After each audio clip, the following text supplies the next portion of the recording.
Congress party has responded to Revanth Reddy's statement, to their own chief minister's statement. This is what Pramod Tiwari had to say. Listen in. मैं रेवंत रेड्डी साहब के मुख्यमंत्री तेलंगाना के इस बयान का स्वागत करता हूँ, स्वागत के साथ समर्थन भी करता हूँ।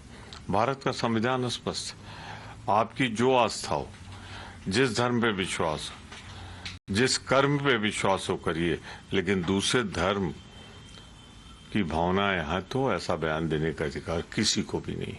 मैं उनसे पूरी तरह सहमत हूँ। Moving on now, cracks are evident within the INDI bloc in Kerala. Chief Minister Pinarayi Vijayan has stepped up his attack against Rahul Gandhi, claiming he was in jail for 1.5 years when Indira Gandhi was ruling the country. All this after Rahul Gandhi took a jibe at the Kerala Chief Minister, claiming no action has been taken against Pinarayi Vijayan. This is how he responds. Listen in. അദ്ദേഹം ഇന്നലെ ചോദിച്ചതായി കണ്ടത് എന്തുകൊണ്ടാണ്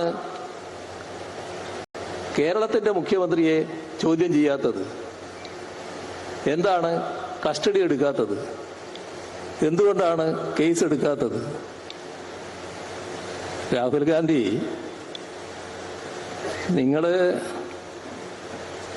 നേരത്തെ നിങ്ങൾക്കൊരു പേരുണ്ട്, ആ രീതിയിൽ തന്നെ അതിൽ നിന്ന് മാറിയിട്ടില്ല എന്നൊരവസ്ഥ